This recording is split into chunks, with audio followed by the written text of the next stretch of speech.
honorary Heisman Trophy winner, Adam Carolla. Yeah, get it on. Got to get on the Joe's been getting on mandate. You get it on. Thanks for tuning in. Thanks for sharing the show. Kyle Dunnigan is in his home studio. You should check out Kyle's YouTube show, youtube.com/Kyle Dunnigan, and live dates coming up. New York City, Joe's Pub. That'll be April 30th. And you just go to KyleDunniganComedy.com. Good to see you, Kyle. Good to see you. Yeah, I'm going to be doing some music at Joe's Pub. It's going to be all music. Oh, yes, because you're Grammy nominated, right? Well, Emmy winning, but who's counting? Who cares? Emmy winning. Yeah, my mother has it. I'm at my mother's house now, actually. Oh, really? I regret giving it to her because when I get girls, which is rare, back to my apartment, like there's no Emmy there, to help me out. You have to FaceTime your mom. Yeah. Yeah, that helps. Yeah, so you won that for the song you wrote for what's her name? Amy Schumer, right? Yeah, I wrote the music and some of the lyrics, and also the writing staff helped with a lot of the lyrics. Kurt Metzger and wrote a lot of the lyrics. And were you going up? Did you go up on stage and do the whole prime time thing? Every other year they switch when they do the best song of the year, and this was an off year, so it was on FXX, which is like FX's channel that no one watches, right? And I did a whole speech like thanking the whole writing staff because I was the only one getting this, right? Because it was a music award or whatever. So they cut all of it, so it looked like I went up there when they actually aired it, and I was like, "Thank you, I did this all," and then I left. So the whole staff felt really good about that. But you gave it to your mom. Yeah, yeah. I brought her. She likes award shows, and when I got it, you go backstage, and then I came back out to see her, and it's like that moment where you think your mom's gonna go yay or something, and she said, "Can they take that away from you?" Yeah, I know. Weird. No, I know. Sums are up. I think they're from a generation that is always scared and always thinks something's going to be taken away, and they're what I call down rounders. You know what I mean? Like if you if you played a theater and the theater had 1,700 seats, and if somebody said to my mom, how big was the theater Adam sold out? And it was 1,700 seats. She'd go, probably about 1,000, maybe about 1,000 or something. They just round down with everything all the time, which is, I guess it's sort of poor. Maybe, I don't know what the mentality is. I feel like moms should be rounding up. You know what I mean? I don't know about the round down, but I definitely do the thing where I don't want to be disappointed. So I sort of down talk something coming up. I don't know the psychology. No, you do. It's you're managing expectations. Yeah. I do that too.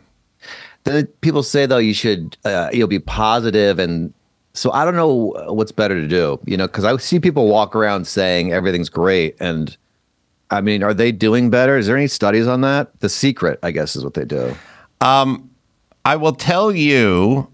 Conveniently, and as I've told the story before, that's what Trump did to this nation.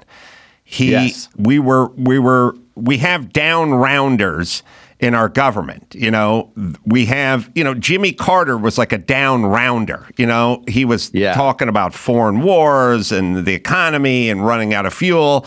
And then Ronald Reagan got in there and said, let's lower taxes and do cocaine.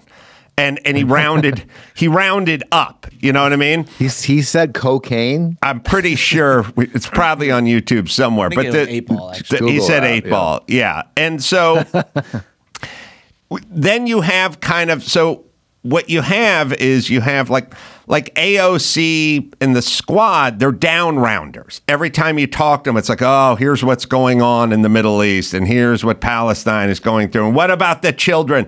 The children are in cages at the border. They're always, And then Trump Yeah. gets up there and he's like, we're going to build a golden wall. It's going all the way around America, even through Canada.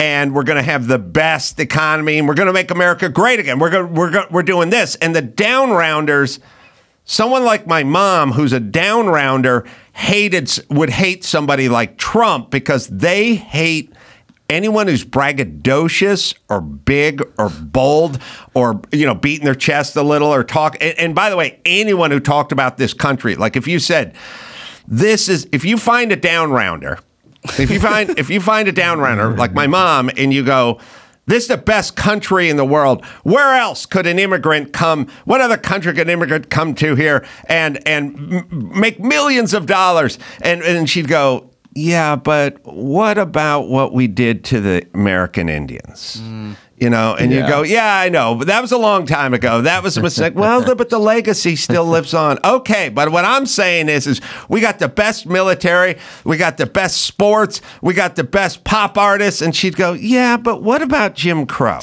Remember what we did to the black people? That's how you can find the down rounders. Go find somebody and just start talking about this country like it's great, and they will chime in almost immediately. But they preface it with, I love this country too, but what we did to the Tuskegee experiment with the black soldiers, giving them syphilis, and then they'll go, but I love this country too, and then they'll go right into, what about the Trail of Tears, what we did to them? That's it. That's how you can tell the down rounders. I come from a long line of down rounders. Me too. And it's hard to get rid of it. It is. Your head. I hear that first. I hear negative first, and then I got to go, no, let's restructure that. Yes, but the down rounders, if you're being honest, I think are jealous of the up rounders, right? Like, it seems so much more fun to be an up rounder. I want to change. I don't know if you can. I mean, can you change? Convert, but I'd like to convert to an up rounder because they seem to be having more fun. They are successful. They seem to be more successful. Yes, and having more fun. Right. Well, they're more successful because people want to be around them. People don't want to be around the down rounders. You know what it is, too? It's an identity thing. Because if you talk and you go, I'm great, I do this great, when a great opportunity happens, you feel comfortable. You feel like, yes, this is me. When you're a down rounder and you get an opportunity, you feel sudden panic. I know this feeling because you think your identity is now in crisis because that's not you. This is too good. Yeah, so up rounders, my vote for up rounders. So Trump's the ultimate up rounder, and then he up rounded the nation, and that's how he got to be president. And Biden's been down rounding because all Biden talks about is systemic racism, right? So he's a down rounder, and we get bummed out. And so we want an up rounder. But after we have an up rounder for a little while, we want to go back to the down rounder. And that's kind of the yo-yoing, the rounding, if you will, of America. What Trump did. It's funny. So you said that. Well, when you said that, like Biden is like rounding down physically. Yes. Trump is like rounding. Trump, you can manifesting. Also, you know how you can tell that? I'll tell you can tell, like, I'm not a down, I'm a down rounder, you're a down rounder. If you ever talk to a chiropractor or an orthopedic doctor or something, and they look at you and they go, your shoulders are always rolled forward, and then you go, well, how am I supposed to stand? And they go, you're supposed to pull your shoulders back. Pull your shoulders back. And so when you walk into the room, your shoulders are pulled back and your chin is held high. And I go, yeah, but people would think I liked myself if I did that. They go, but no, it's just proper posture. They have vests. You can buy a vest that will make you from a down rounder. Like it's asshole. an up rounding vest. I go, I can't walk into a party acting like I like myself. That's going to be weird. No, you don't. It's not about liking yourself. It's a proper posture. Pull your shoulders back, put your chin up, and it's like, no, I have to slump over and pretend I come from down rounders. We're pill bugs. You don't get it. We don't pull our shoulders back. People are going to think we're proud of something. So let's not do that. So when I was doing the marriage ref, I've told this story before, but I really do mean, when I'm giving my metaphors, they're not just metaphors. I mean it. This is what happened. I did the marriage ref. What year was the marriage ref on? Because I must have done it year 1 or year 2. I don't think it lasted. Tom Papa hosted 2 seasons. Seinfeld was the producer, and 2010. 2010. Yeah. So we can go back 14 years to 2010. I'm just sitting in the green room, and we're about to go on. 20 minutes before the show, hair, makeup, New York City. And Gloria Stefan from the Miami Sound Machine, and Trump. We're all 3 the guests. Oh, that's funny. And so I'm just looking at Gloria Stefan, probably a down rounder. I know her music wouldn't suggest that, but she's just sitting there going, you can tell she's going, I'm not funny. I got nothing to say.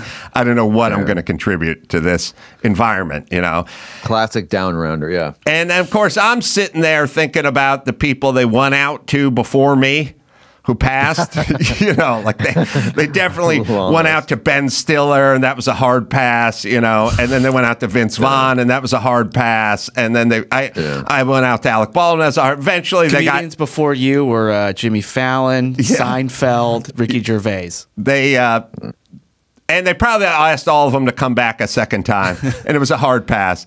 And so they eventually got to me. And so I'm just sitting there down rounding with my shoulders slumped forward. And Trump comes up, and he's like, hey, Adam, how you doing, And I go, doing good. And he slaps me on the back, and he goes, this is going to be the best episode ever. And I go, really? I go, I don't. Why? I'm in it. So how good is this going to be? And he's like, I guarantee you #1 in the ratings. #1. This is going to be their highest rated episode. And I'm looking at Gloria Stefan and Trump, and I go, I don't. Why would that be? And he's like, I guarantee it. Because how about it? Check the papers tomorrow. Check the ratings tomorrow.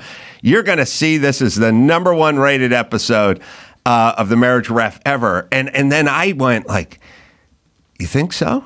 He's like, I know so. I go, really? And he goes, oh yeah. And I started to pull my shoulders back. Oh. My shoulders started coming back a little. My chin kind of came up, and I went, yeah, why wouldn't it be the best episode ever? I mean, shit, I'm funny, and man, Tom Papa's, yeah, why not? He says, I guarantee you check those ratings. Check those ratings tomorrow. It's #1.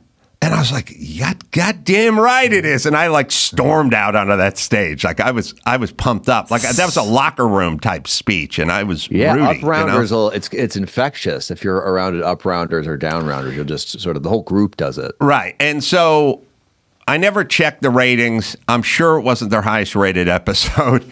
None of that ever happened. But for a moment, I felt good. I felt positive, and my shoulders started to pull back. And I realized he did that to the country. Yeah. He got up there and went, we're not going to talk about all the sins of the past. We're not going to talk about systemic racism. We're not going to talk about the sea, the ice caps are melting and the seas are rising, right? And we only have 9. No, we're not talking about that. We're talking about being #1. We're talking about being #1. And a good portion of this nation went, yeah, let's do it. It's definitely good for you. Yeah. It's good for you he put you in a positive mood for that show. It sounds like that was a good thing that it did for you. Yeah. Yeah. So I went out and dropped an N-bomb and immediately was pulled off the stage. Biden's down rounding. When I watch, it looks like God is trying to push him into the ground. He's so round. He's so walking down and forward. God is doing what an aggressive 80s guy would do on a first date with a blowjob. Come on, babe. Hand on top of the crown of the head. Yeah, come on. Yeah. It looks like God's got his hand on top of his head. The limo driver's not looking. Come on. How about a little something on the way to the restaurant? Yeah. Those days are over, by the way. Oh, yeah. No more of that. No, that's why you need that trophy back. You gotta get that Emmy back from your mom, because the days of no head, no backstage pass, those days are long gone. Yeah, it is. it is interesting that the invisible hand of God may be sort of pushing Biden Just down into to the dirt. grave. Yeah. Yeah. That's what it looks like. And Trump's ascending. Trump's getting taller. You've seen how tall Barron is. What is he, like 6'6" now? I rarely see images of Barron Trump, but He's so tall. he is definitely not, he's way over 6'5". I mean, It's Yeah. reported 6'7" at the moment. 6'7". I mean, And he's not done. He's not done. Those growth plates are still moving and shaking. He's I don't know, what is he, 21 or 17. he's 17? Oh, he's 17. Yeah, he's still How going. the hell did he? I feel like he's been. Wasn't he 16 5 years ago? He's was 17. He was 17, yeah. Oh, Yeah. Yeah. He's actually looking down rounding. But I think it's when you're so awkward at that age, you sort of naturally sort of down because you're going past where you're feeling. well, like here's the height you should be. here's the ultimate down round height. Are you ready? Mm-hmm. Anything 6'8" or above, 6'7" too. When you put dress shoes on, gets you 6'8". Every single doorway, and I know this because I've hung hundreds of doors. They're all 8.0. They call them 80-inch. I go 8.0. They're 6'8". So every house, not a commercial building, but every residential house, the standard height is 6'8". So if you're 6'7" and you're wearing dress shoes, there's a good chance you're going to whack your head. If you feel too good about yourself and your shoulders are pulled back and your chin is held high, you will hit your head on a piece of doorstop that goes along the upper jamb. And when you see tall guys that are 6'7" and above, always kind of slumped down, they've whacked their heads so many fucking times on an interior door jam that they naturally just have to kind of keep it down. So they they don't necessarily have to be down rounders. They're just doing it because they don't want to be concussed again by a door jam. They're being trained to be down rounders. Yes, you're being trained Yeah, to be. Barron is. He's unbelievable. He's going to be 7 feet probably, maybe. You really think, I really got to think like the ultimate up rounder is a big Labrador. I was just hanging out with my dog and he picks up his chew thing. He looks at me, his tail starts wagging. It starts wagging so hard, it moves his whole body. And he's like, let's party. Come on, let's party. And I go, it's the middle of the week. I got shit to do. I got the weight of the world on my shoulders. Like, yeah, but let's have some fun with this chew toy. And I'm like, all right. And then he walks outside and he takes a lap in the swimming pool. And then he gets out of the swimming pool. And when he gets out of the swimming pool, he lays down on the fake lawn and does a whole back rub thing where he flips over and just starts scrubbing himself off. Then he pops up, looks excited. Yeah. He does a move where he pops up and he looks like someone's around him, but no one's around him. He looks around. Then he does like a hot lap around a lounge chair for a second, then stops again. Then he picks up his chew toy again and he looks at you and sometimes he just drops it back down and then he'll pick it up again like somebody took it from. That dog is up rounding all day, every day. You know who are all down rounders? Cats. Yes, Yeah. Now that you cats are, mention it. cats are down rounders. You know, if you take a look, you know how you can tell, I think, the up rounders from the down rounders? You have to take a look at how my dog, 110-pound lab, would react if a 3 or 4-year-old toddler came into the room. He'd be all up in his face. He'd be running around him. He'd lick him. He'd probably knock him over a couple of times. Yeah. When a cat's in a room and a toddler walks in, they go right to the top of the refrigerator. I want no fucking part of this kid. I don't want to be near this kid. I don't know what the fuck he's packing. I don't know. He's probably going to pull my tail. I don't want any part of this. And I think there are adults that do that too. Like when the little kid comes in, they go, all right, we're good. You got some germs. I don't really want them. People are like, here's the kid. And you're like, I've seen kids. We're good. We're good. I think the down rounders don't want to. The up rounders get hold of the kids. They start blowing on their belly button and, they Raspberries, freaking nibble at their feet and stuff like that.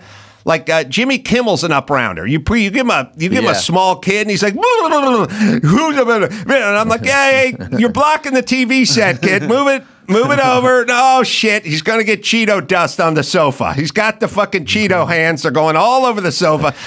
Those are the down-rounders. Yeah, Cats are down-rounders. The thing that when you're talking made me think down-rounders are prepared for a crisis always. So I think it's not good to be one most of the time, but then when there's some crisis, it's good to have the down-rounders around. They're prepared. The down-rounders always they're prepared. Yeah, they may be prepared with some dried food. I don't know, but they're like emotionally prepared. Like I was. Yeah. I was doing, we're talking about doing Bobby Kennedy Jr.'s stand-up show. And that was a couple of weeks ago. And I was looking at the lineup, right? And originally, the lineup was a bunch of comedians that I like. But Tim Dillon was on there. And Bobby Lee was on there, right? And so leading into it, I was like, oh, I haven't seen Tim Dillon in a while. I want to talk to that guy. I like his style. I talked to Tim in a little while, and I go, I haven't seen Bobby Lee since I was at a mutual friend's New Year's Eve party like 4 years ago or something. And I was like, oh, good. I want to catch up with these guys and see what they're up to. And so I was thinking about it that day, and you know how it is when you get on a lineup with somebody and you go, oh, I'll see him in the green room, and I like that guy. I'm going to talk to them or whatever. So it's a good lineup, but I'm thinking the whole week leading in, I go, oh, I want to talk to Tim Dillon, see what's going on with him, and I want to talk to Bobby Lee. This whole thing, and then I get to the event and I get to the event. I go, where is everybody? And everyone's there, and I go, is Tim Dillon here? And they're like, no, he canceled. And I go, oh, is Bobby Lee here? And they go, no, he canceled. And I go, of course they did. Of course. They didn't cancel. I canceled them by thinking I wanted to talk to them. That's what meant. The two dudes that I said. And by the way, they did it like day of. And it was a big event. And I was like, we're running through my head, like, well, they got to be there. They committed to this big event for the guys at Kennedy. They can't. And then I turned around and Jeremy Piven was standing there. And I was like, what are you doing here, Jeremy? You weren't on the bill. And he's like, well, those guys canceled, so I'm here. And I'm like, oh. I guess I'll talk to you. It was my fault. Yeah. Because the down rounder tried to up round for a minute. I got my hopes up, and that was on me. You got out of your lane. I got in my down rounding lane, right? Mm-hmm. I had, I come from such a long line of down rounders that I remember very specifically, I was sitting at my mom's house eating dinner, and I was with my grandma. My grandma and my mom hated each other their whole lives. Their whole lives. My mom called her mother Helen. Never called her mom. Called her Helen. Ooh, that's a bad sign. It's not a good sign. It is not a good sign. And my mom and my grandma, all they did was hate on each other because they both had a beef, and neither one would ever apologize. And my mom was always broken, and that's exactly what's. So I said, my grandmother, when she was finally getting close to the grave, and I just said to her, she goes, I don't understand your mom. I've tried to do that. I've tried, and she doesn't. But my grandmother doesn't try. She's a bitch and a down rounder, and. She said, I've talked to her. I've reached out. I said to her, I got a simple answer, Grandma, Helen. We're going over to Mom. You call her Helen too? No, I called her Grandma, but her mom called her Helen, good. Which is not good. Not good. No. I said, listen, We're going over to Mom's house, which used to be my grandma's house, or still was. My mom just flopped in her extra shitty house. But they remodeled the bathroom. There's only one bathroom. The last time it got breathed on was like 1952. It was a junker-ass bathroom. And it's small, but they remodeled it. My stepdad and my mom remodeled it, and it looks pretty nice. So I said, look, forget about all the reaching out and apologies and this, that, and the other.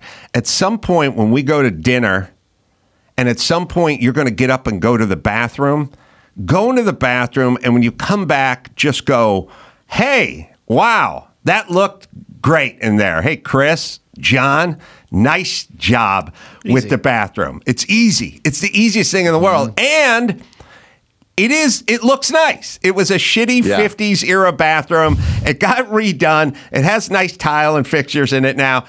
Just compliment the bathroom when you come back, and I guarantee it'll put a smile on Mom's face. It'll go a super long way with her. And she goes, all right. At some point, about an hour into dinner, Grandma gets up, goes to the bathroom, comes back in, sits down, doesn't say a word. Doesn't say a fucking word. And I go, hey, Grandma, see the bathroom got remodeled and looking pretty good. And she was like, yeah, that's okay. Pass the lasagna. And I was like, oh, okay, well, I guess we can't do this then. It's not doable. If they can't do that, what's and do you want this thing? This is what I say to everyone all the time. You keep saying you don't have a relationship with your daughter. Now you're both old, and you don't want to go to the grave this way. And all you have to do is compliment her fucking grout. That's all you have to do. Now, not going to do it. Not going to do it. Can't even say the bathroom looks nice, like to your daughter. That's really strange. And it was such a. Byron can find. We have pictures of what that bathroom looked like. I mean, I would love to see this. That thing. It's where caulking went to die. Everything was like caulk. Well, where it went to flourish first. There was like 70 pounds of caulk in that bathroom just because the tub had to be recalked like every 3 years. It was growing like ivy in there. I was raped by caulking when I went to use the bathroom there once as a teen. Like it was a decrepit, dour fucking. It was a mess. It was a full-blown bummer.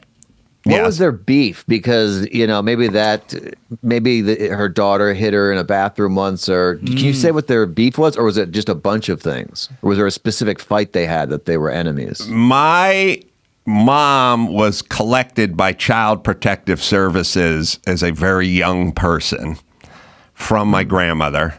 All right, that's when it's redone. No, this is what it was. It's like fake wood, weird wallpaper. It's disgusting. And if you pull in on like the blue cabinet or pull in on the caulking around the tub, you don't need to pull in. It's very prominent. You shouldn't be able to see caulking from outer space. If you can pull in, you see how fucking thick all that shit is. And the tub was like rusting out. The caulking, I mean, there were 17 tubes of caulking. That's how these people lived. This wasn't the bathroom in the spare, in the pool house or anything. They got one house and one bathroom, and it was fucking disgusting. It had a weird fake wood panel next to them. In the shower. Fake wood paneling wood? In the shower. If you go pull back and if you see the cabinet, the blue cabinet on the right, you'll see that the paint was fucking coming off the thing. It was all fucking dirty and decrepit. It was a fucking shit show. Yeah, the blue cabinet on the right is the one you got to pull. The shower, of course, no one had a shower. They had the handheld thing with the fucking hose on it. Oh yeah. I mean, look at the cabinet. The paint's fucking coming off. The thing had been painted in 1953. The remodel took place in 2001. All right. Anyway. Horseshoe toilets. I like that. It was a fucking mess. This bathroom. TV's kind of nice, though. Yeah, you could sit on the Some pot and watch black and white TV, portable TV that my mom got at a TV garage really sale. ties that room It was together. nice enough of a bathroom to take a picture. Like you used an actual camera with film to with rabbit ears on the TV and a boombox. All right. The point is the bathroom was done nicely, and my fucking grandmother could not muster the strength to compliment her daughter on a remod of the bath. The easiest thing to remod. Yeah, that's I mean, hopeless easiest thing to if you can't do compliment. that. The easiest compliment there is, because like you could go watch your daughter's poetry reading and it could suck really badly and just really bad, and you'd have to go, it was interesting, but they would know. You couldn't really lie, But a remod is the easiest. Yeah. You just walk in and go, hey, who picked out the backsplash? Nice Love job. Love it. Went with the non-sanded grout. God really bless you. tasteful. Tasteful. And I love the Price Pfister spigot. Yeah. That no, I didn't see the after, but there's no way the after wasn't a huge difference. No, the original version needed to be condemned. Like, it should have had police tape in front of that fucking door. I've never seen more caulking in my life. Me neither. It's not even that great of a compliment. Your bathroom looks nice. She wouldn't do it, and she got dropped off. The Child Protective Services picked up my mom when she was 2 and took her. Okay, and then That's a mystery. and then her grandparents collected her. So my grandmom's parents raised my mom until she was about 10 or 11. Then they both died. And then she thought her parents died, but they weren't her parents. They were her grandparents. Oh, it's like Jack Nicholson kind of thing. Yeah. Yeah. Is that Chinatown? And then at some point, my grandmother picked her up after the parents died. So my grandmother was young when she had her, and she wanted to have a good time, and she wanted to be hanging around with the kid, And then my grandmother basically picked her up and went, all right, get over it. Here we go. And my mom was like, I'm not getting over this. And my grandma was like, yeah, it's a tough life. We've all had a tough life. So turn the page.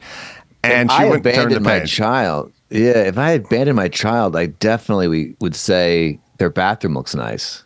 Yeah. Right. It's the least you can do.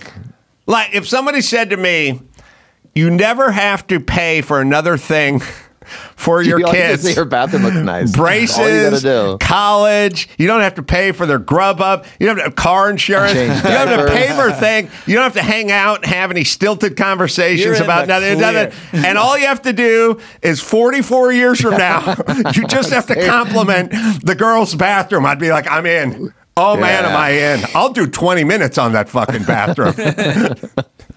Yeah, it seemed like a good trade-off for my grandmother, but no, not enough. That's not good. So your grandmother passed. She's no longer with us. My grandmother and my mom passed as well. Okay. And they took it to the grave, which is Did awesome. anyone die in that bathroom? That would be ironic if someone passed. I think the guy who tried to remove the caulk may have died. Yeah. I think Exhaustion. he was pulling on it and it snapped and wrapped around his neck and took him down, and there was some water in the tub and he just went full he Whitney couldn't get up. Houston. Yeah, it was not a good end. I talk about it more, but we're still dealing with the insurance company, It's complicated. Yeah, it's complicated. But that isn't even the story I wanted to say about the Down Rounders. Wow. There's We've got another a story from that dinner that is I'm ready. even Yeah. more down roundier from the Wow. Down Rounders. That was the appetizer, the bathroom. Okay. We're sitting at the table, got my mom, my grandma, fresh off of dropping a deuce in the remodeled Was it? bathroom. I Was bet, she in there a while? I bet she So didn't. wait a minute, she blew up the bathroom and complimented it? I bet she didn't even Jeez, flush it. what a lady. I bet she just fucking left a buoy for my mom to discover later on that night. She left a floater. Oh my God. What a lady. It's my stepdad and my mom and my grandma and this couple from Texas who is like my stepdad's brother and his wife. And they're normal. They're like regular people, like from Texas, who are sort of semi-cheerful and have jobs and like come out to California to see Knott's Berry Farm and shit like that. And they have to do. Are they up-rounders? Yeah, They sound like yeah, that? and they got to do dinner with the bummer down-rounder family, you know. So we're sitting there, and at some point, my grandmother says, I don't know how it comes up, but she goes, I like Adam at this size, you know, because when he was in high school, he was big and bursting out of his shirt and pants, you know, he was too big and a bulky, big guy in high school, and you know, I like him better at this size, you know. And then everyone's just sitting there eating, and they're kind of talking about how unbecoming I was in high school because of how big I was, and it was burst down, and my pants, couldn't get my pants buttoned, you know, and blah blah blah. And this went on for like 10 minutes, and then at a certain point, because my stepdad and my mom and certainly my grandmother wouldn't say anything, I just looked at the couple, and this is, by the way, at this point, I'm rich. I'm in show business. I drive a BMW. I live in the hills. You guys can fuck right off. I'm not 13 and need food anymore. I don't need anything from you guys. You're just poor down-rounders, and I'm your worst nightmare. I'm an articulate rich guy who's got a fucking score to settle with the down-rounders, you know? And so at a certain point, just in the middle of the conversation, I just looked at the couple from Texas, and I said, I know you're picturing something right now. You're picturing a version of me that was struggling with my weight, maybe had a little diabetic problem, maybe some sort of thyroid condition or something that I sorted out after high school and leaned out a little. What you're not picturing is an all-Central Valley football player who was the captain of their football team. Are you picturing that? And they're like, no, we're kind of thinking about a fat, awkward kid. Yeah, that wasn't me. That was, when he says big and bursting out of their clothes, it's because I lived in the weight room and I lifted all fucking day, and I made myself into a first-team All-Valley football player. So no one here is going to clue you into this because they like this. They like the part where you think I was picked on because of my weight in high school. And you're not picturing the class clown who was recruited to play football at Marshall and UC Davis and Cal Poly Sam. I know you're not picturing a guy got recruited to play football anywhere. You're picturing a fat kid sitting alone eating a donut in the corner. Finally cleaned up his act. Now, my mom and my stepdad and my grandma, no one's going to chime in and try to fix this. I sadly am going to have to fix it myself. And I know it sounds self-serving, but if no one is going to chime, if my mom's not going to raise her hand and go, he was quite a football player in high school, maybe that's what no one will say a word. Sorry, I have to say it. This is uncomfortable, but I was an all-valley football player, not a fat, pathetic kid. So anyway, continue, Grandma, with this. And then my grandma got all defensive. And she's like, how? She's like, I was just saying I like the way you look now. You know what I mean? And I was like, okay, all right. But what you weren't saying, you described a loser fat kid from high school, not first team all Central Valley. That's not what you're describing. And by these people, you're my grandmother. They think you're being, they think you're rounding up. Yes. They think because it's your job to go, well, he was a little bit husky, but I wouldn't call him fat. That's what you do with a morbidly obese grandson. You know, and Mom, you're not chiming in. See, they think it's worse because you're not.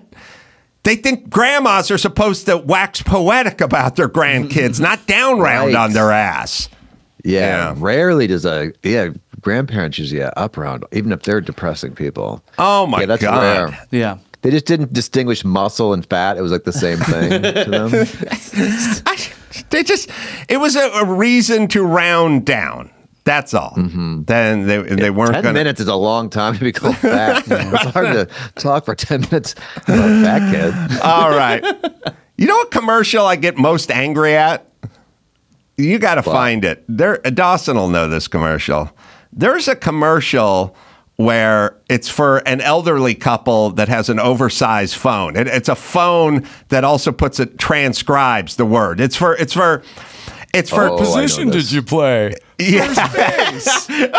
That's what Grandpa played. I get up off my sofa and throw a lamp across the room when I fucking see that. It's like, why didn't I get those grandparents? You got to find that commercial. I get violent. I hate watching commercials with happy families, you know. The grandma, the grandson calls in and they're like, what did you do today, Tommy? I played baseball, Grandma. Oh, good. What position did you play? And then he goes, I played first base, Grandma. And the fucking grandma goes, that's the position your grandpa used to play. Like, she's over the moon. By the way, played 71 years ago in Little League. Like, hey, bitch, you don't know that information. If anyone said to anyone in my family, did Adam play baseball? They'd go, what the fuck? How do I know? Who? No, he was a fat kid, remember? Yeah.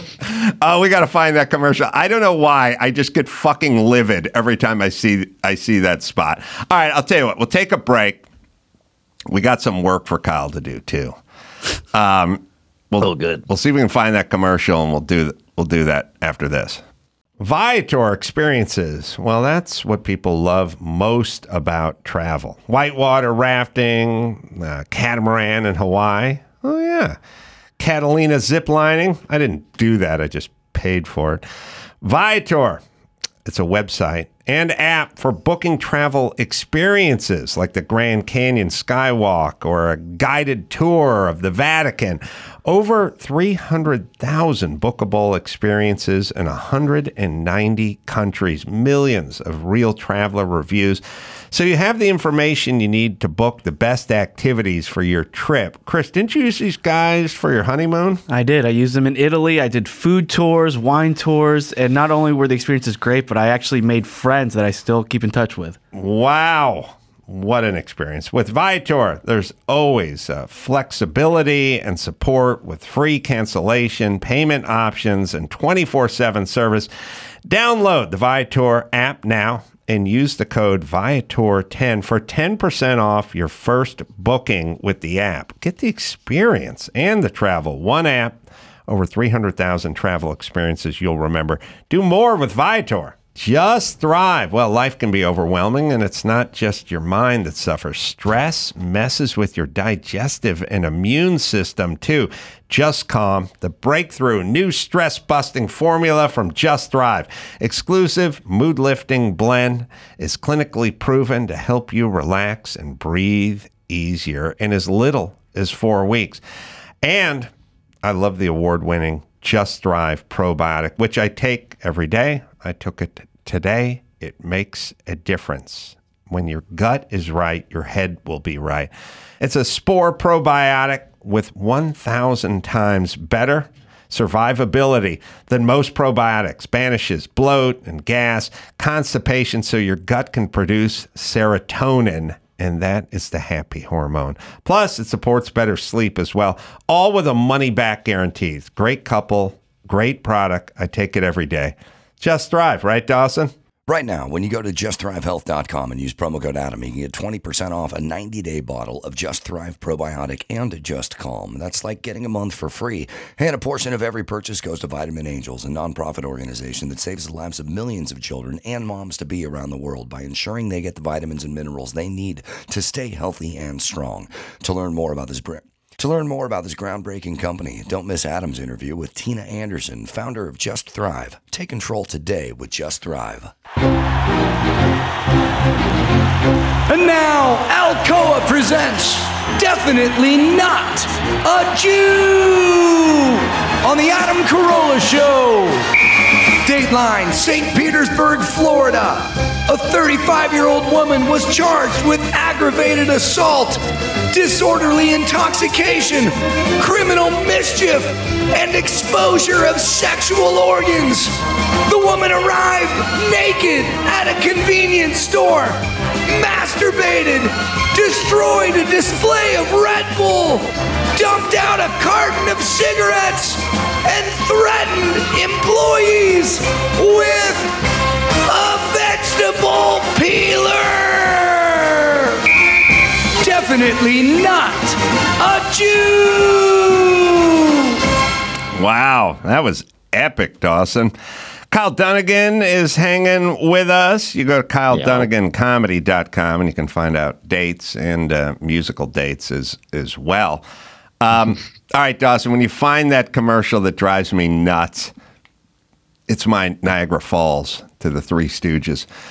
When you see that, I've seen it 200 times. I get angry every time, and I've never been able to capture it in words. But Dawson will find it and he'll send it to us. Meanwhile, I hear that Trump is saying that Bill Maher has Trump derangement syndrome because Bill Maher fucking hates himself some Trump.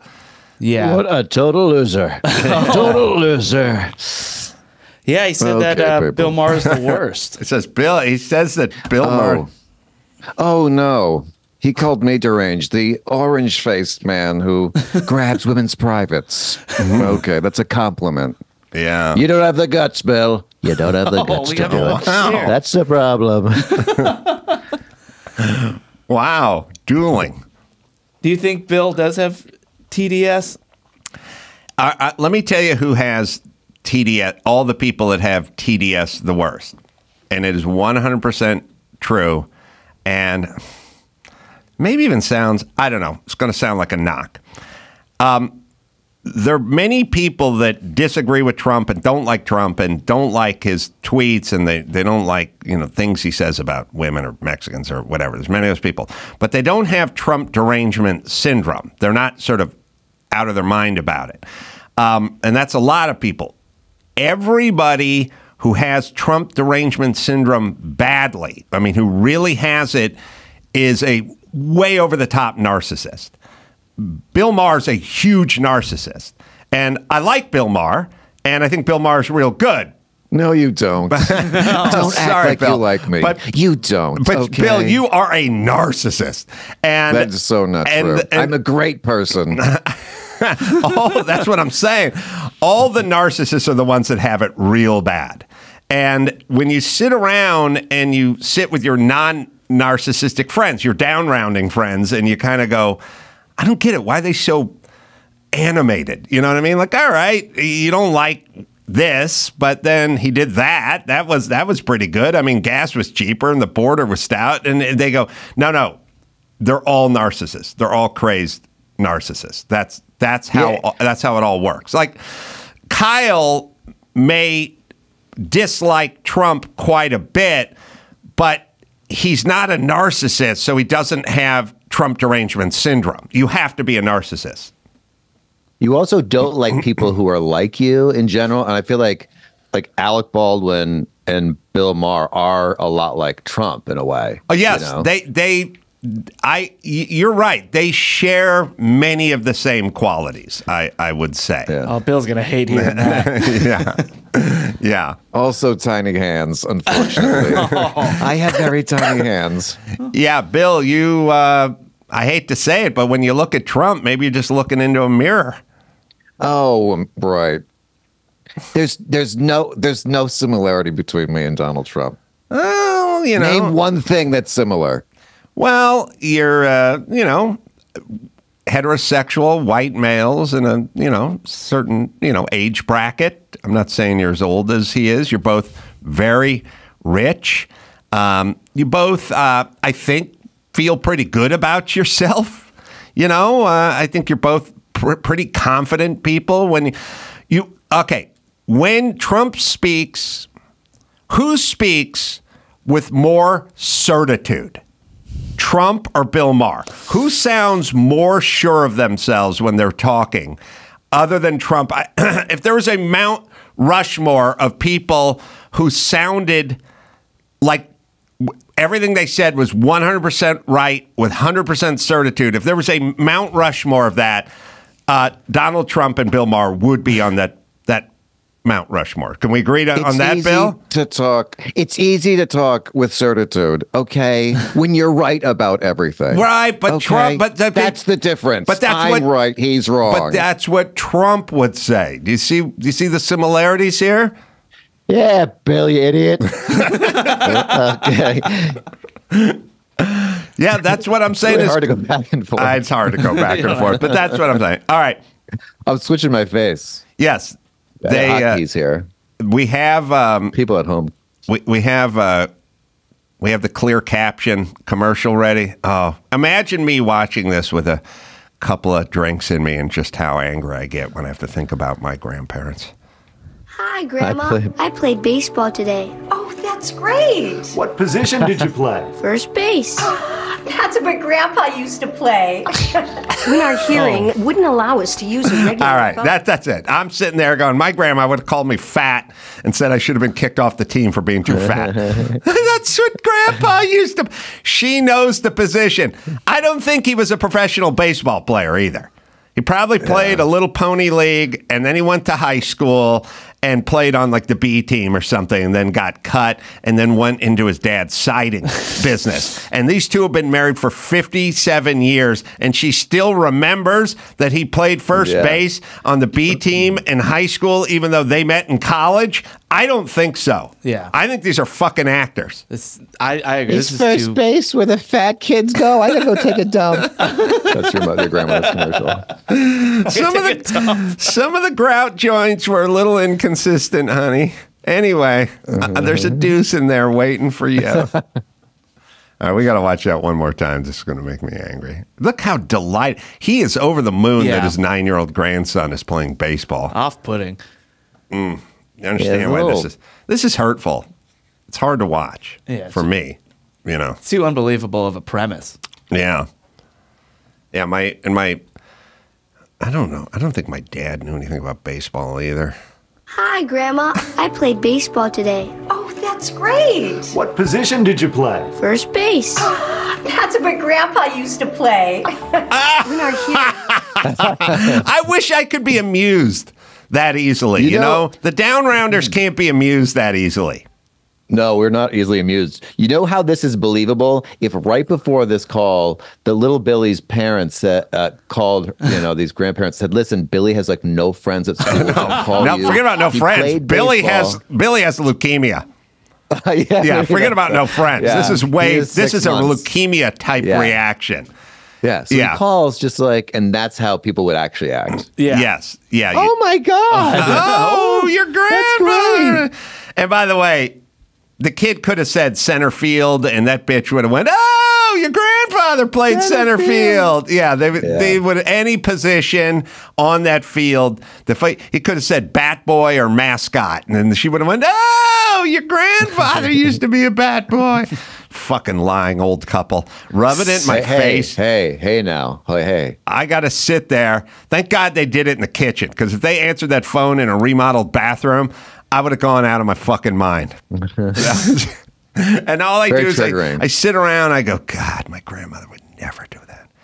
Nobody ever smiled. No one ever said, "Hey, good for you." Just little sayings like that. You know what I mean? I know, that's too bad. I got a lot of that. I feel bad that you didn't get that. Did you get that, Chris? Yeah. You got good for you? I got good for you all. Yeah. No, that's I didn't believe them though. So does that? I kind of thought they were. You got good for you? Yeah, but I didn't believe them, so it felt false to me. It felt like that commercial. I would look at them like, you don't mean that. What this reminded me of when you said it is everything my grandma said was something positive would turn into something negative, right? Yeah. And even my mom, when my mom was getting real close to death, she did a real down round move, which is great. I mean, she was, I don't know, 6 months away from dying or something.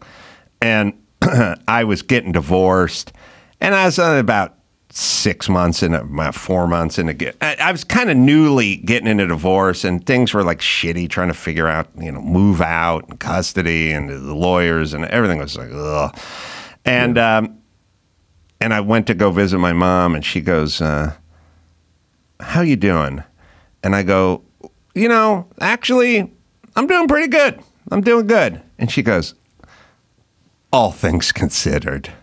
And I go, "No, I'm doing good, right? But with everything that's going on." And I was like, I just said I'm doing good. Can we leave it at that, or we have to down round it into relatively good, considering? That's what she put her down round spin on it. And sometimes that's how they connect. Go ahead. It's not a good way to connect. Can't we talk about fucking baseball? And then my grandmother, her down rounding would be, I was being flown on a private jet to go to like D.C. to do a big outdoor concert and bring on a band in like, I don't know, 1999 or something like that. And our DC affiliate, WHFS, Loveline was like #1 in DC on WHFS. And they were like trying to get me. It was a big get for them to get me to go to DC and go to RFK Stadium and do this big stage announcement and, you know, bring out Save Ferris or the Ballstones or something, you know. And so I was talking to my grandma, and she goes like, "What are you doing this weekend or something?" And I said, "I'm getting on a private jet. I'm going to DC, and I'm walking out on stage in front of 50,000 people." Something, you know, the down rounders, that stuff. Sounds pretty good. So she goes, "You got to keep the affiliates happy. You got to keep them happy because you could, you know, they could cut you if you don't." And I said, "No, I'm there. It's a big deal for them that I'm coming out." And she's like, "Yeah, you got to do what you got to do because otherwise they'll cut you," you know. And I was like, "It's not me going over there to suck ass to keep the affiliates happy. They're thrilled and sending a private jet for me to. This is a thrill for them." And she's like, "Oh, yeah, you got to keep everyone happy. You got to do what you got to do. Yeah, I know it can be tough." And I was like, "Oh, how are you down rounding?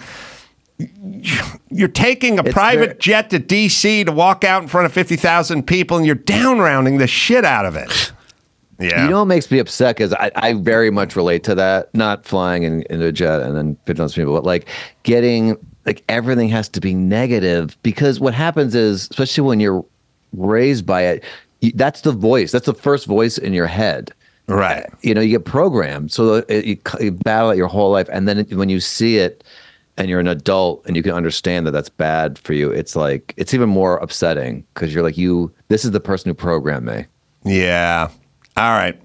Well, I'm done. Yeah. Well, I just down rounded the whole group. So I'm going to soar like an eagle from this day on. Let's try full eagle soaring. Yeah. Yeah. Fucking pumped. Let's up everybody listening. Let's up round today. See what happens. Let's start. Pull the shoulders back. Put the chin out. And start with the so up weird. rounding. That feels Let's weird. all say something up rounded. Chris? Chris doesn't have up rounding difficulties. No, he was raised with. Right. He was raised with liars who convinced him he was, you know, worth it. I know. You know what I mean? And I'm doing that with my son. That's right. Yeah. You were convinced with a bunch of people who are telling you tall tales about your life and how much they like you. Right. But we were raised in a very realistic environment. So Kyle, you go first. Say something. Say something. I think this is going to be the highest rated episode you've ever done. Okay. My skin is unusually soft to the touch. Oh, that's nice. I've been complimented on it before.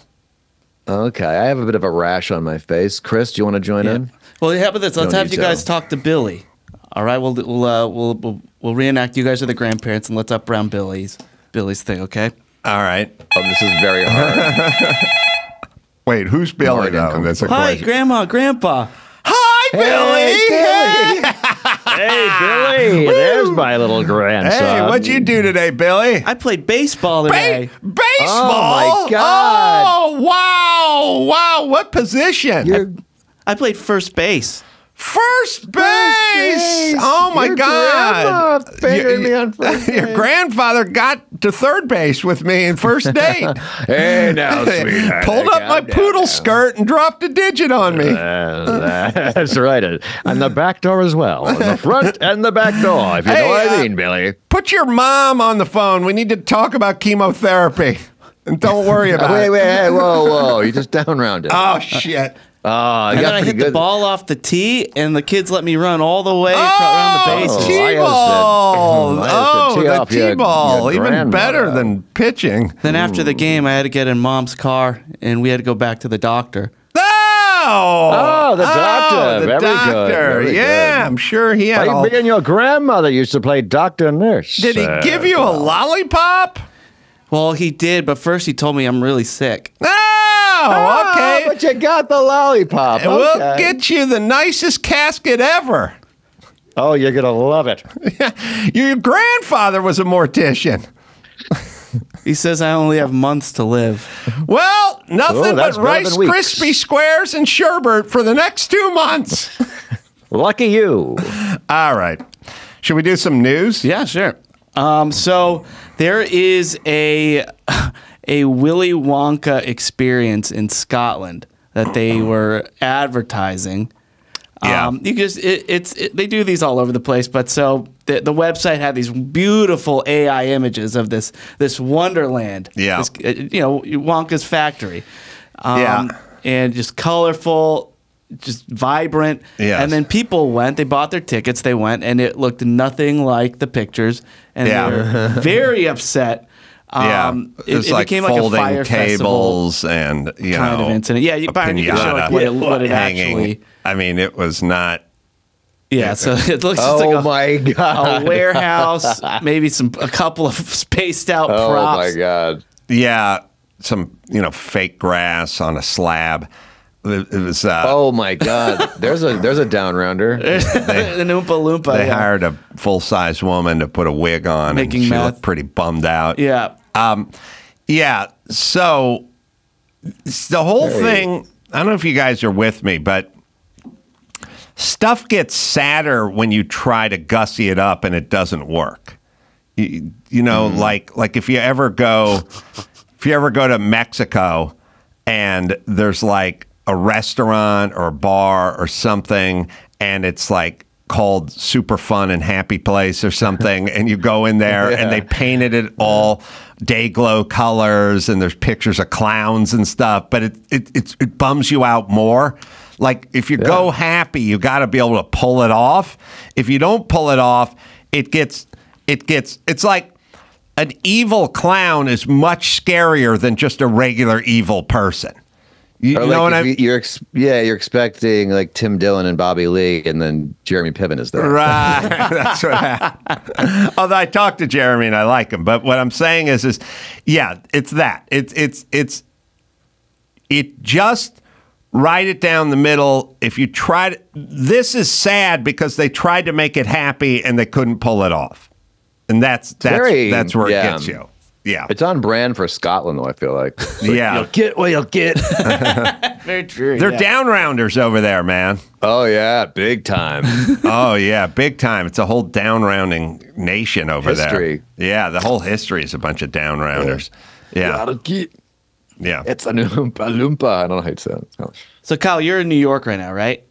Yeah, I actually just bought a place in Brooklyn. Moving in a couple of weeks. Nice. I should have run it by Adam first. Yeah. See if it's a good buy. But how much caulk you got around that tub?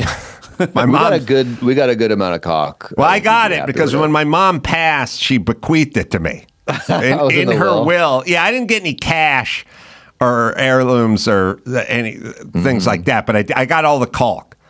My sister and I argued about it a little bit, but I got it all. So if anyone, I have several metric tons of caulk that were pulled out from my mom's tub. So if anyone needs some caulking, don't go to the Home Depot. Come to me. I'll cut you a break. Yeah. Well, did you ever put any of that caulk in there? I mean, are you the one who, I imagine, did you not grow up in that house? I was in that house until I was about 12 and a half, and then I moved in with my dad full time. So I never. Because you're like a builder, and I thought maybe that would be your first thing you did was caulk that bathtub. Well, what happened was with the bathroom, I was a builder, and when my mom was going to remodel it, like at the early phases of it, I walked in. It's such a tiny bathroom, and the bathroom door if the bathroom door swings out, it'll just block the hall off. That's such a narrow, miniature little house. It can't swing out. It'll block the hall. And if the door swings in, it'll hit the bathroom sink. It's so small, right. It'll block the sink. You couldn't use the sink and leave the bathroom door open. And if it swings the other way, it's just going to hit the tub. You need a pocket door. So I said, pocket door. Mom, you've got to get a pocket door up in here. And then I did about 20 minutes on pocket doors because I explained that don't get the hollow core shitty ones from Home Depot. Go down to Valley Sash and Door. Get some real ball bearing action. You know, there is such a thing as good pocket door hardware. You can get it, put on a solid core door, make sure the action is right. And listen, you got to do it during the framing stages. You can't add a pocket door because it needs a pocket. You got to frame that thing in.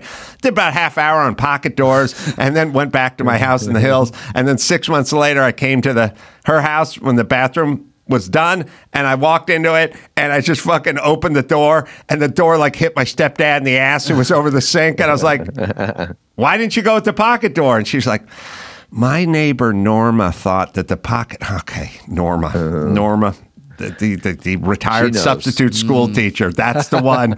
Your son is a journeyman carpenter, but they couldn't acknowledge that I knew stuff. You know what I mean? So parents can't. They listen to fucking Norma. And I would have these conversations all the time where they go like, are you sure you want to hang the thing or we'll let a professional carpenter? And I'd go, I am this is what I do. Yeah. I am a journeyman carpenter. This is my skill set. This is what I do for a living. Norma's like, you need a big swing door so your fat son can fit through the doorway. Oversized opening so Barron Trump and your fat son can get in the bathroom. Yeah, Norma, the middle-aged divorcee with no construction experience. That's the other thing that down-rounders do. You know, they go, Emery Kennerich says that, okay, he's a fucking idiot. Why are you listening to everybody?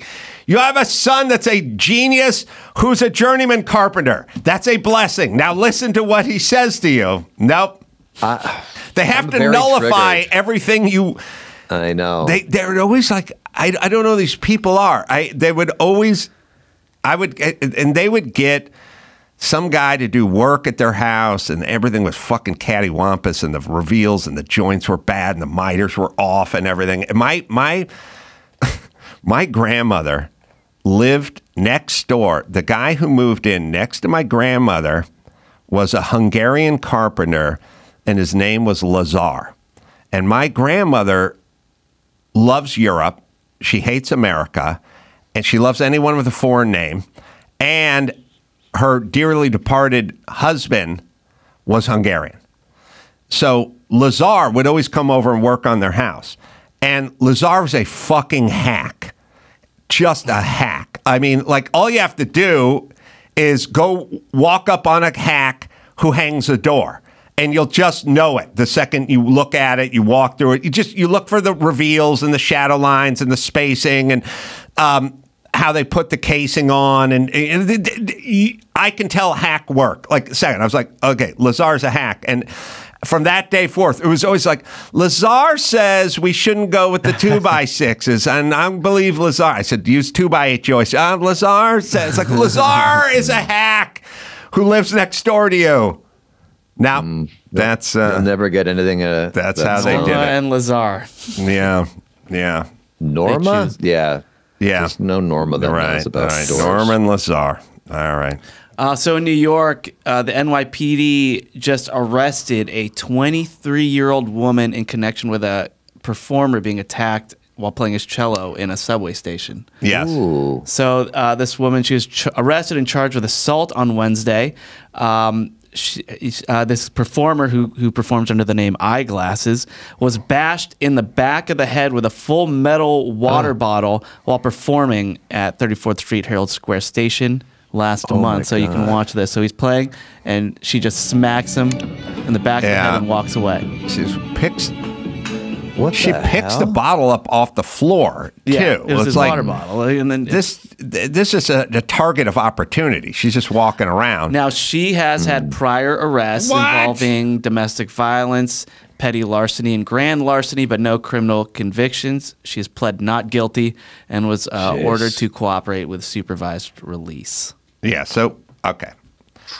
I will never, for the life of me, understand why people don't understand criminals in society. Like Martha Stewart did not get probation. She had to go somewhere. She had to be incarcerated. Lori Loughlin, they went to her house. If you talk to Mark Garagos will just go, yeah, if you want your client, like if Mark Garagos, if they said one of your clients got to turn himself in, I go, yeah. He meets me at my office, and then the feds meet me at my office at noon on Tuesday, and they turn themselves in. You don't have to raid their house. Lori Loughlin's not a flight risk. You know what I mean? You didn't have to show up at her fucking house and remove her from her house. You didn't have to do it with the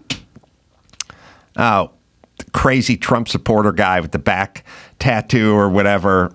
Oh shit! You're gonna know this guy. Yeah. You know this guy in a second with the what's his name? with the bleached hair.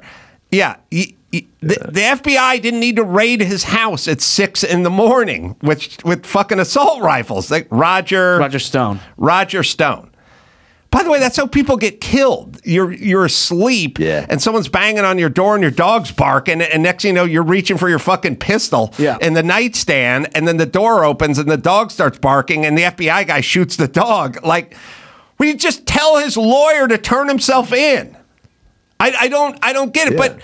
But these people, the people who randomly whack people on the head, they get a slap on the wrist, a little probation, and they're out that day. The people who walk... You're physical danger. You're the most dangerous person in society if you can just be... Because here's who you are. You're like, I am going to get on this subway, and I'm going to go downtown, and I'm going to do a little shopping, and maybe I'll buy myself a BLT sandwich and eat it at the park. And so you leave the house on that journey, and then at some point along the journey you go, oh, there's an Asian guy playing a cello. Oh, and there's a metal container. Oh, you know what? I think I'll just pick up the metal container and whack him on the head with it, and then I'll just go downtown and do some shopping and get a BLT. That makes you the scariest element of society. If that seems like a good idea to you, you need to be pulled out of society. Lori Loughlin and Martha Stewart are never going to whack an Asian with a water bottle, and they're earners. Let them earn. You know what I mean? Give them something to do.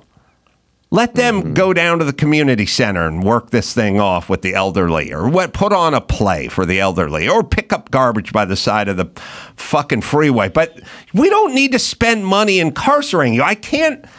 No one's really been able to explain this phenomenon to me. Yeah. I was on a subway when I was just starting to do stand-up, and I had a day job, and so I would sleep on my way home, and I fell asleep with my head against the window. And all of a sudden, I felt this huge concussion, and I was like, "Oh, a bomb went off," because there was glass like on me, and I just felt my toes to make sure I wasn't like I don't know, blown up. And then I slowly opened my eyes, and I was like, "Oh, like a bomb went off." There's like glass all over, and then I looked up, and everyone's looking at me, and I was like, "Oh, something just happened to me."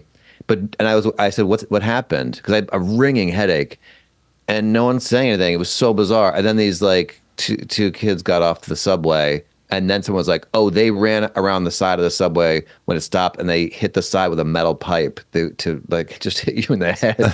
Wow! Oh my God! Could have killed me. It was like it felt like hit me in the head with a metal pipe, the side of the window. Anyway, down around her. Yeah.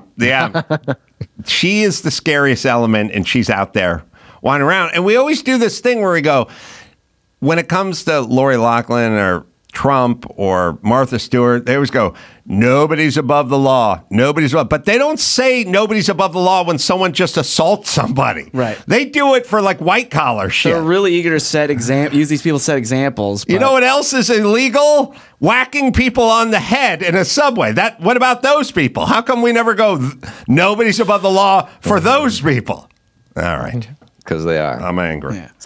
Well, speaking of fights, so there's one in Venice Beach as well. Oh, recently.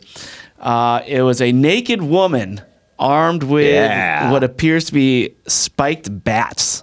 Yeah. And these two women, one of them is just fully naked. Yeah, they're just going at each other. We've gone back to like medieval times at this point. Like people, this is a medieval weapon. This is one of them. I mean, they're literally fighting with things that people fought with 2,000 years ago. A stick with spikes in it. Yeah. The naked woman got the weapon. She got the weapon. Now she's going after the fat chick. And she throws it. She throws it. Oh, she throws it. Oh my god. Oh my god. They're so bad at it. Yeah, terrible at fighting. Horrible. They're not backing down, which is interesting, but listen, I'll tell you nobody was hurt, by the way. I'll tell you what I think. You know how this would have a happy ending is if some guy came up in like a 3-piece suit after the fight and he's like smoking a cigar and he's like, "Listen, I represent the restaurant Medieval Times. We have food and tournament. And I like the cut of your jib, ladies. I've not seen this kind of raw talent in a long time. You two, look, is anyone paying you to fight naked in the street? No, I'll get you paid. Yeah. Come on down to Torrance. We'll recreate this right on the floor of Medieval Times. It's going to be awesome. It would be much more enjoyable to watch this fight while eating a beef rib. Here's how low my self-esteem is, Kyle. I do Medieval Times, but I only do takeout. I eat in the parking lot. That's pretty bad. I pay the full price. You're not worthy to watch that. I just sit there with my fucking giant mutton chop out there in my fucking parking lot and I eat alone. Yeah. I'm the only guy who does takeout from Medieval Times. Yeah. Yeah. That's low. You'll get the highlights later. That's low self-esteem. I'll listen to it on AM radio, but I'll be outside in my car eating alone. Sadder. Yeah, but I love their food, you know. I'm so rich and my self-esteem is so low, I will use Grubhub to bring me Medieval Times. That's how I roll. That would be a power move. All right. And lastly, speaking of punching, Charles Barkley was being interviewed, and they're talking about. Remember when Trump said, "Oh, now that I have a mugshot, I'm appealing better to the black voters. Yeah, like they've embraced me." Yeah.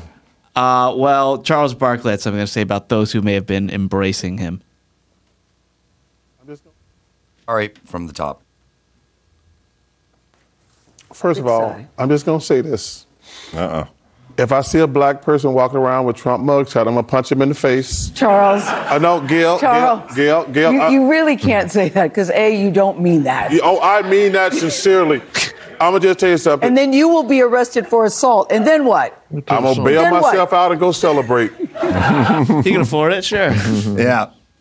Well, I think culturally it's a bad idea to sort of celebrate criminals. So I'm with Sir Charles on this one. I don't. You know, there's like all these things, and we were looking for it the other day. And I don't think we found it. Maybe I was looking for it with Dr. Drew, but we were talking about the D.C. Black History Museum. Was I talking about that with Drew? That was with Drew, yeah. You can look, Dawson will find it, but part of what they called racism were like racist traits or was being prompt and like testing well on tests, math tests and stuff like that. There's all these things that were basically sort of, hey, this is a good thing. Let's not turn it into a bad thing. And going to prison or being in a gang or popping a cap in someone's ass, that's a bad thing. So let's not celebrate that. I think it'll culturally, it would help. That's what I'm saying. Mm-hmm. I have. I have. Oh, go ahead. The African American Museum site removes whiteness chart after criticism. Yeah. Good. Yeah, you know you're white if you're on time, and you know you're Asian if you score well in the math test. And you get hit in the head with a water bottle. Right. Yeah, and if you play a cello on the subway, you know you're Asian. But did they say what was on that? I mean, they put a plaque up, right? Yeah, so these are aspects and assumptions of whiteness and white culture in the United States. All right, this is at the National DC Museum of African American History. Right, which should be talking about Jim Crow and slavery. And, I wonder if they have more than one drinking fountain there.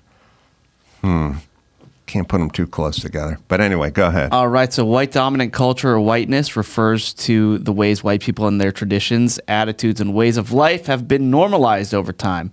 And I'll read some of them. So, rugged individualism. Racist. Family structure. Racist shit again. Not so terrific.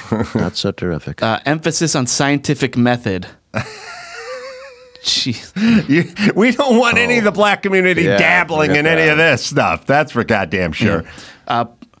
Protestant work ethic. You can't work hard. Yeah, hard work is the key to success. Work before play, things like that. Religion, status, power, and authority. So time is what you were talking about. They follow rigid time schedules. And is there anyone? Here's my whole thing in life. Like before Bud Light hitches its wagon to Dylan Mulvaney's team, or before the Black History Museum's going to make a plaque about all the bad things white people do, and promptness and working hard is on there. Is there ever anyone who raises their hand like in that room and goes, nope. I just don't feel like this is a winning idea. Like pardon me, I just feel like our Bud Light drinkers are more sort of Kid Rock fans, than they are Dylan Mulvaney. Like, I just think this is I want to go on record as saying, I think this is going to be a bad, and working hard and being on time and being focused and respect for authority. Pursuing science and having respect for authority. These are good things, and I just don't think we should make the plaque. I think there's going to be a little blowback, and we might end up having to take it down. So let's just do that now. Like, okay, let me speak to this table. Whoever came up with the idea of 2 drinking fountains, a white one and a black one, back in the day, that was a bad idea. That couldn't have lived for that long. And if I was in that meeting, I would have raised my hand and go, I think this is a bad idea. Let's not even go down this road. And I'm saying the same thing about the whiteness plaque that we're putting up. They put it up and then they had to take it down? Yeah, they apologized. They said, look, it's important for us as a country to talk about race. We thank those who shared their concerns about our Talking About Race online portal. We need these types of frank and respectful interchanges as we, as a country, grapple with how we talk about race and its impact on our lives. That didn't really sound like an apology, but... No. Yeah, and they said that the interim director of the museum said that graphic is not racist. It's not racist? Yeah. Well, we're trying to talk about ideology, not about people, he said. No, what you're doing is you're fucking up your own race by telling them they don't have to respect authority or be on time or follow science or work hard. This isn't... Whitey's already doing this shit. We're fine. The thing that gets me is the rugged individualism. Are they saying that black people should all just follow along? Just fall in line, boys. I don't know. We're living in an upside down world, is what I'm saying. Yes. Yeah. And you should hope that all the children, and Michael Jackson would tell you, all the childrens of all the nations should work hard, right? Yeah, the children. The children should work all hard. Yeah. Wait. Be on time too. Come on. Do you say children, or how do you say that? No, yeah, I said children. Children. No, you don't say children. Yeah, I said children. Well, see, this Michael, this helps a lot because every time I hear that your song Billie Jean, it always sounds like you say the chair is not your son, but maybe it's the child or the children. Maybe that's the difficult. Yeah, or the kid, the chair is not my. Yeah. Yeah, the chair is not my son. I don't think either one. Oh, come on. Yeah, so what I'm saying, Michael, is for your people, being prompt is good, right? Yeah, be on time. Come on. And having a good Protestant work ethic, right? Yeah, be Protestant. Yeah. No, I mean the Protestant of work. yourself. No. Yeah. Be Protestant of yourself. No, the work ethic. I'm talking about the work part. Yeah. Yeah. And follow science. You know. All the children follow science. G-O. and respect for authority. Got to respect authority. These are good things. These are good things, Michael. These are good things for the children. Yeah. So you would want your children of all the world's nations to all the world's children to embrace embrace these disciplines, right? Yeah. Come on. Okay. Science. Yeah, what else is on there, good. Chris? It got science, you got being science, prompt, you have history, cotton candy, you have holidays. Yeah. Roller coasters. Did you ever get out to the African American Museum over there in D.C., Michael? Oh, no, I'm dead. Oh, that's right. It opened after you died, right. There's still, I feel like there should be a wing with your name on it over there. Yeah, for ghosts. Oh, yeah. Put you there. What kind of tips would you give to that guy trying to do that Willy Wonka Factory? Because it didn't really look very extravagant. Yeah, that looks scary. That was not good. No. Yeah, they should have gone to Neverland. And there's no children there. No, I know. Scary. No, but there's no children at Neverland now. But when you were there, the place was lousy with children. It's like a theme park. Oh, yeah. Yeah. But there was no children at the Willy Wonka factory, and they had that Oompa Loompa who's not a child. Oh, don't get sad. Don't get sad. We don't like sad, Michael. I'm gonna bum out. Sorry. You talk about the children, and I know you care about them so much. Yeah. Oh no.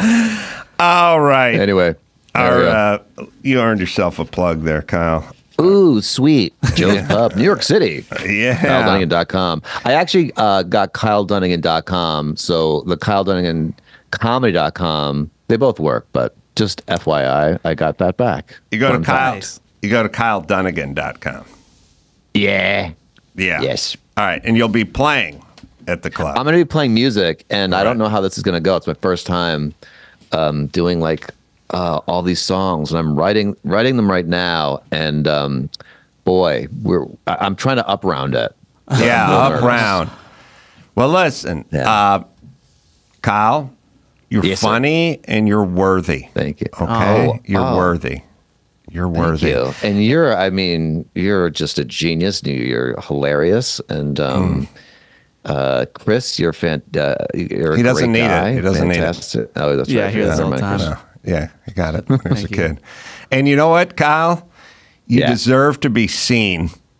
And I'm so uncomfortable with that. But You deserve to have a seat at the table. Oh. And for those I wondering, don't feel it. Kyle totally has an Emmy. Yeah, so what? He definitely has an Emmy. Oh, yeah, total Emmy. Yeah. My mother does, yes. Right, but it's yours because you earned it. Thank you. All right. Even if it wasn't during the real Emmys, at night. Like daytime? Yes, Daytime. It was kind of, well, they alternate, but he just kind of. Yeah, a lot of people It have wasn't that. even daytime. It was nighttime on FXX, which is worse than daytime. Yeah. Night before, yeah. FXX sounds like a club by the airport. Doesn't it? Like if you're pulling in to, you're coming down, and pulling into LAX and you saw a windowless club with just walls of stucco, but a big FXX on top of it. That's where he got his Emmy. That is a club by the airport. All right. We're going to talk to a very remarkable and unique woman who's had crazy tragedy, but it's a very interesting, compelling story. Nikki Mark, and we'll do that right after this. You're about to hear a preview of The Jordan Harbinger Show with Bill Browder, who uncovered a massive fraud inside the Russian government and took on one of the most powerful men in the world, Vladimir Putin.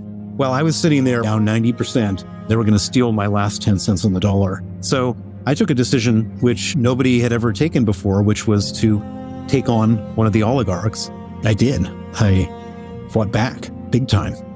Sergei and I exposed the crime. The same people who Sergei testified against arrested him and then tortured him to try to get him to withdraw his testimony. He was really a man of steel. On the morning of November 17th at 7:45 a.m., I got the call from Sergei's lawyer, and it was the most horrifying, life-changing, soul-destroying news that I could have ever gotten. For more on how Bill Browder continues to fight for change while being a thorn in the side of Vladimir Putin, check out episode 3, which is one of the most popular episodes of The Jordan Harbinger Show.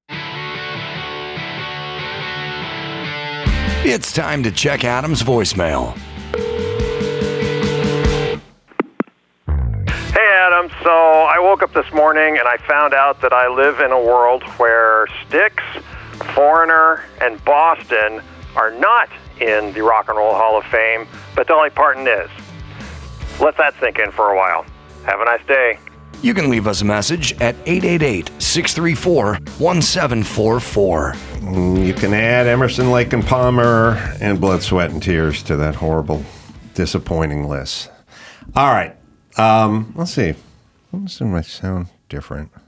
Nikki Mark is in studio. Somehow my mic. I have Nikki's gain turned up quite a bit. Nikki, if you just get a little closer to your microphone. Maybe Is that better? Yeah, that's good. Okay. The book is called Tommy's Field, Love, Loss, and the Goal of a Lifetime. It's a very sad but uplifting simultaneously story, I think, to be told, and a charity involved. So why don't you walk us through that? Yeah, my son Tommy was 12, almost 13 years old, when he went to sleep one night and just didn't wake up.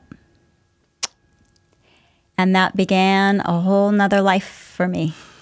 And I know there was something sort of prophetic, too. You had a conversation with him days before that?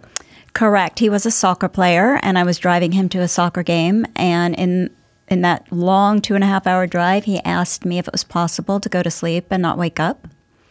And I said, only if you're really, really old. And that's the best way to go. That's how his grandmother passed away at 86. And no pain, no drama, all good. And then he said a couple minutes later, it must be hard for a parent to lose a child. Wow. And I looked at him, and I was driving, and I looked over. I said, well, that's not going to happen here. I go first. Don't worry. You go second. And we were not a religious family or a very spiritual family. We were a busy family. And so this kind of all came out of nowhere. What do you chalk that up to? I chalked it up to a young boy's curiosity until the day he didn't wake up. And then I thought to myself, wait a minute.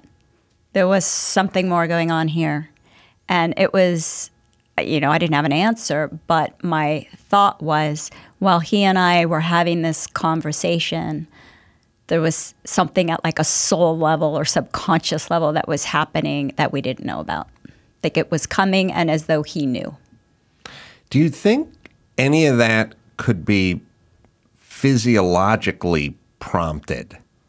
Like, your body, something is going on in your body and you don't know it, but on some level your body knows it?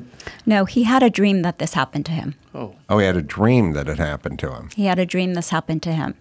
And ironically, I did too. But I had it, but I didn't remember it until months later.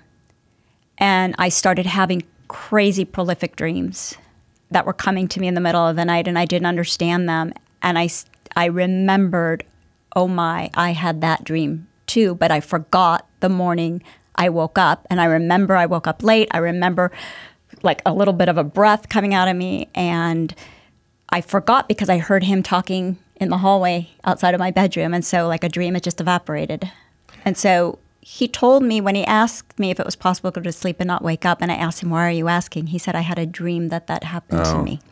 Are you a religious person? Not at all. Are you more religious now or the Not same at all. exactly? Not at all. I'm spiritual. I believe in something. Something's going on. But I don't have any formal religion at all.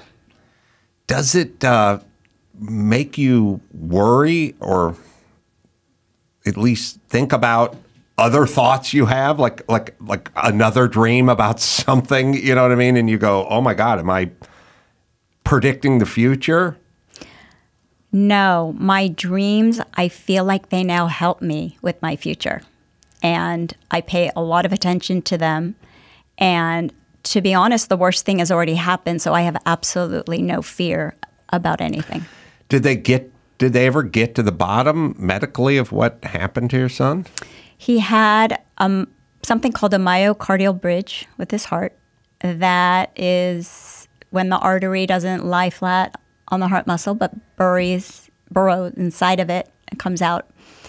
But other people have that and don't know it.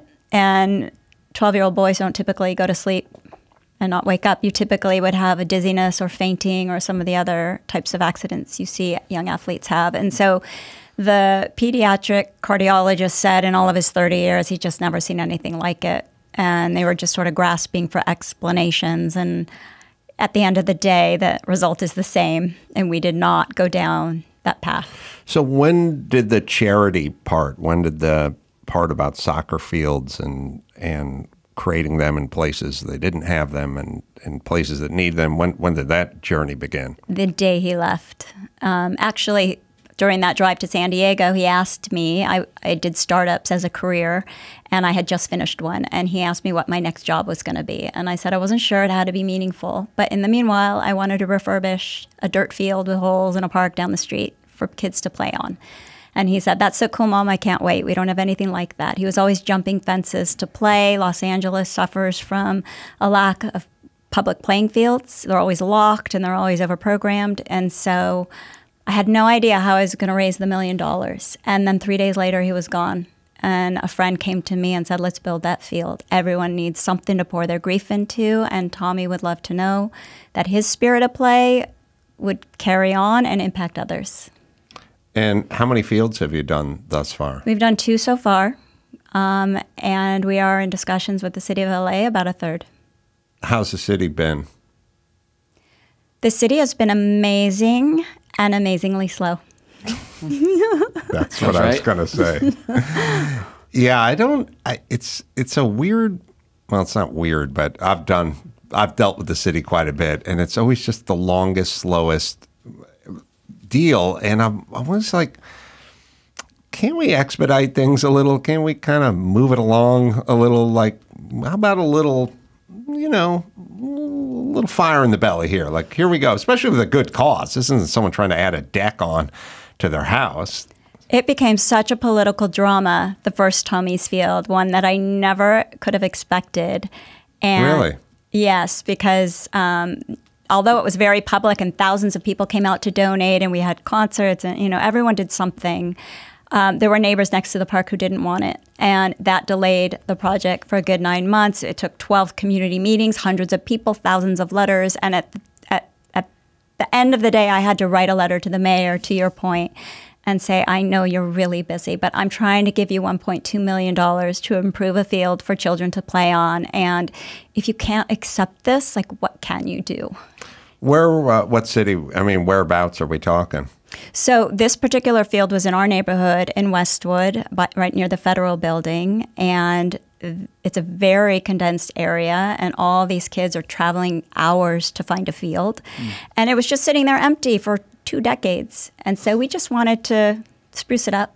It was the same use. It wasn't anything different. It was just, let's make it, put lights and play rain or shine and get more kids active. And especially, we didn't know this, but the COVID was coming, pandemic. Like, now kids need to play more than ever. Yeah, I agree. Except for we took all the volleyball nets off the beach and locked everyone in their house. Right? Ugh. That was awful. They're fucking idiots. I get so, it's so, ugh. I hate it. There's a couple things I feel about these people, which is, look, you did a whole bunch of damage to a whole bunch of people, and especially kids. And all of those of us, me personally, who took shit for 3 years because I said this is a bad idea, now all of us, their plan is turn the page. We didn't know what we knew back then, so sorry for all the damage. or not sorry for all damage. It is what it is. And my feeling is fuck right off. You guys fucked kids up badly by doing the thing that was most healthy, sunshine, vitamin D, exercise, outdoors, and you took sand and you bulldozed it into the skate parks at the beach, and you tore down the volleyball nets on the beach. These are the worst ideas ever. And no, I'm not listening to you again. And also, I will take my apology in the form of an edible arrangeable. That's the way I feel about these assholes. It was crazy because when you go through a loss like mine, and then you see everyone have all this fear and stay inside and not live their lives, it is so painful to watch because I was like, no, get out there and live. I know what it's like to have today and not tomorrow. Right. Get outside, everybody, and live your lives and the best you can. And so it was really frustrating. While everyone was inside, I was out. And my younger son, we played and we traveled. We just went out. Did you get crap? Well, let's see. You're in Westwood, so that's... See, there's... It kind of depends where you were in the city. Like if you're in Orange County, you wouldn't get that much crap. But I had a friend who like lived in Venice Beach, and he would go jogging with no mask, and then they would yell at him because that's that crowd. But then there are places, you know, I traveled the country. You go to Houston, they didn't give a shit, you know. But you go to Seattle, and it was a big deal. You go to Canada, you have to quarantine for 2 weeks or whatever the science was in Canada. That's somehow different than the science in Houston, which there is no quarantining. But on the west side, I imagine going outside with your son and running around probably got a few stink eyes, right? Probably a few. I mean, we respected the mask rules where I didn't want to make anyone uncomfortable, but the point was, let's at least be outside. And by the way, when we're outside and not like right next to each other, given we didn't know that much about it, breathe, air. I just knew I became so intuitive, and I had so much like connection that I never had experienced before. I just knew I was fine. We would be fine. And I felt for my younger son who, we were going through this loss, the best way to heal is to play. And he needed to play. And so in other parts of the city, they were playing soccer. And we went to those parts and he played. Oh, really? Mm-hmm. How old's your younger son? He was 10 at the time and he's now turning 16. Yeah. Pretty tragic for him, too. Very difficult. Yeah. And then your second field is at a school, right? Mm-hmm. It's at a school for some of the city's most challenged kids. And for the first time in the school's history of over 115 years that it's been there, they're opening it up to the community after school and on weekends. So now we're uniting children of all kinds through play. It's sad, but when I interviewed the Tunnel to Towers guy, the guy who builds all the houses for the veterans. And I was like, we need more people like you, like the system and the bureaucracy and the city council and the department of this and the building and safety. Everything just goes there to die. You know what I mean? Like we need individuals like him, like you, like who are out there agitating and getting shit done. And what I said to the guy from Tunnel to Towers is like, I'd like you to take over the Veterans Administration. Like, I would like you to take over the Parks Administration. Like, I want people with a motor who can go out and make some like hay while the sun's shining. Instead of just sort of, the people who you're trying to get to move it along, they get $57,000 a year in a pension, and they get whether your shit gets done or not. They have no interest in getting your stuff done. They get paid the same. And either way. And I think that's the problem. I'd love to, because my background is in building startups, so it's creating something out of nothing. And I love to reinvent what we've got that's not working. Having said that, a big public bureaucracy like the city of Los Angeles. It's sort of like myself after loss. You can't Band-Aid me. You can't repair me. I had to start over. And it's a big project. What are some of your startup companies that were successful or interesting or something, just or a variety? Yeah, so the last one, I worked for LAFC, LA Football Club, new men's professional team, and I created the vision for their youth academy, the development of their youth players. That's soccer. Soccer. And I negotiated their practice facility with Cal State LA and created this partnership between the two, and that's been really successful and beautiful to see. Prior to that, I was in hospitality, working for a company called SBE, and we created restaurants, hotels, and nightclubs around LA and Miami, and then it grew. And I was there for almost 10 years, creating operations, supervising, managing. And prior to that, I was in music for 8 years. That was my first job at a business school. What'd you do in music? I helped a Japanese rock star who's amazing and still going. He lives here. I managed his recording studio. I started at the bottom, and then we created a record company, an independent record company, and helped him do that and put together his company. And when he went back to Japan to make music and perform for the emperor and do a major tour, I helped him wind it down, and I sold some of his assets here to the next guy who was hired me to be in his hospitality business. So I just the joke was I came with the building. So. Wow. Is this a guy we'd know? Well, his name's Yoshiki, the Japanese rock star. He lives here. I think he just got a star on Hollywood Walk of Fame. He's amazing. Yeah. He must hate Yoko Ono. He has to hate her. We never talked about that. Well, if I ever talk to Yoshiki, I'm bringing that up. Number one topic. He's got to hate her. He has to. Is he a good musician? Incredible. He's a classical pianist. Oh, he hates her for sure. And a punk rock drummer. So he's got both. He hates Yoko. Okay. Adam can speak for him. Okay? I'll speak for him. Anybody who has talent they always hate non-talented. But the interesting thing is that all of my startups, I realized, had to do with play, had to do with bringing entertainment, fun. And I was behind the scenes structured, bringing some structure to the wild and crazy businesses I was in. And then when Tommy left and I had to create my own startup, and I had this charity, TM23 Foundation, and I started writing and I started going in all these different paths with this vision, I realized, okay, here we go. Now this is my startup and what I'm going to contribute. Where do people go if they want to contribute? TM23foundation.org is the website. Very easy to donate. And the book I wrote, Tommy's Field, my proceeds from sales are going to the foundation to build more fields. And you can find it wherever you find finer books, as I like to say. Yeah. Everywhere. Had you written a book before? I had written for fun as a hobby some children's books. And part of my healing journey, I stumbled on writing. I just started writing and writing and writing, and I loved it. It brought new things out in me.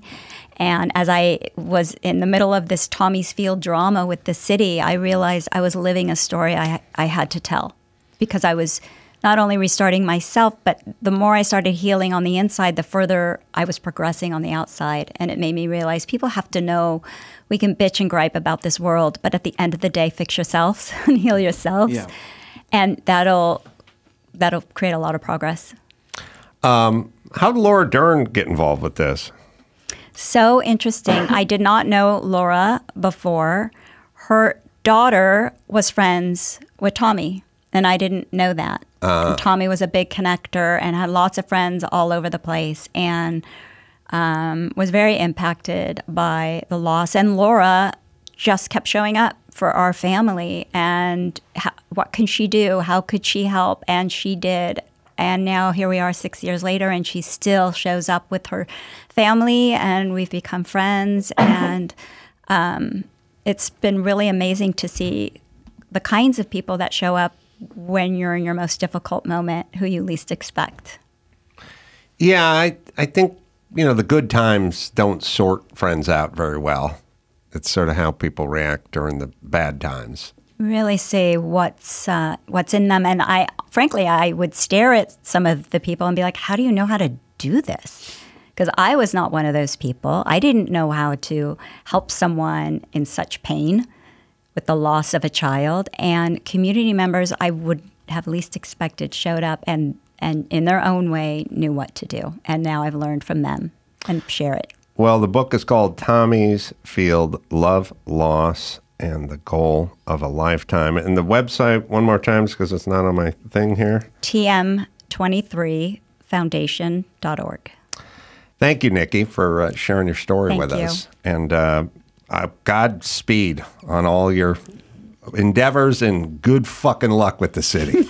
Good luck with those We're doing assholes. okay so far. Thank you. Good luck. That's all I got.